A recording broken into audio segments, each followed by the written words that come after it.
The family of the former Congress of the People leader Mosiuoa Lekota say they choose to celebrate his life rather than mourn his passing. The Lekota family beginning funeral preparations this morning after his body arrived in his hometown of Bloemfontein in the Free State last night. The former anti-apartheid activist passing away yesterday morning after being ill for the past year.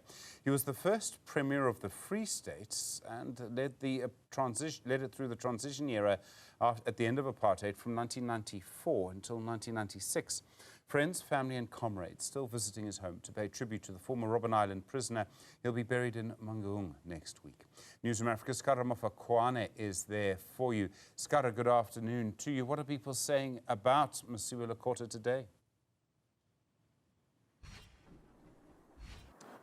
Good afternoon, Stephen, and good afternoon to our viewers. Very positive, very good news. In actual fact, Stephen, I had a chance to speak to one of the neighbors of Mosiuoa Lekota here in Bloemfontein. He had amazing things to say about his neighbor, saying he was very polite, he was very respectful, and he knew Mosiuoa Lekota from 1994 when he was still the premier of the province. But I can confirm right now, Stephen, at this hour that the family of the Lekota family, rather, is meeting at the house right behind me. However, they're still waiting for his son and other family members to arrive here. So those who are here right now is the interim leadership of the Congress of the People, led by the interim leader, Mosiuoa Lekota, and we're waiting for Dennis Bloem to arrive here, not Dennis Bloem, rather the other COPE leaders as well. Pardon me for that.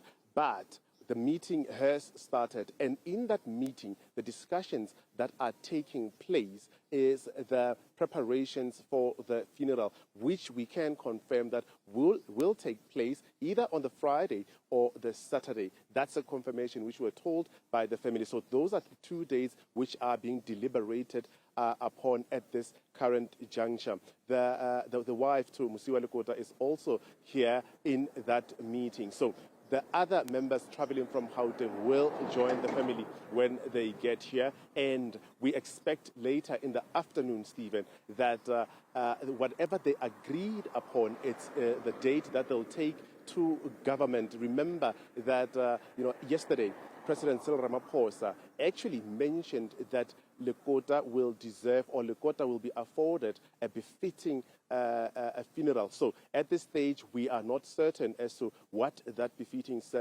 funeral will be. But however, the deliberations taking place right now at the family home will be submitted to government, and then a consideration on the type or the category of funeral that will be afforded the former minister, the former premier, and the former NCOP member will then be communicated to us. But we can confirm that that funeral will take place next week. But in your intro, you mentioned, Stephen, that the family chooses at this juncture to celebrate Mosiuoa Lekota's life rather than mourn him because of the person he was. They told us earlier in the morning, Stephen, that they, or rather Mr. Lekota, would have loved that his life be celebrated at this moment than be, than be sadness at his home. Let's take a listen to what the family spokesperson told us earlier in the morning, Stephen. We are upbeat. You can see the mother has just gone out now to go and do other things. We are not mourning, we are celebrating Ntate Lekota's life. As you can see, we have been nursing him for the last 2 months, so we know exactly. This process has made us to be very strong to be where we are today. So I think for him to take so long, it has given us an opportunity to strengthen ourselves and say thanks. You have done what you have supposed to do, and you have given us all the support that you did. For now, we are just looking forward to celebrate your last day on the earth. Well, a comment there from the family of Mosiuoa Lekota ending that live report by Scara Mafokoane. Scara, thank you.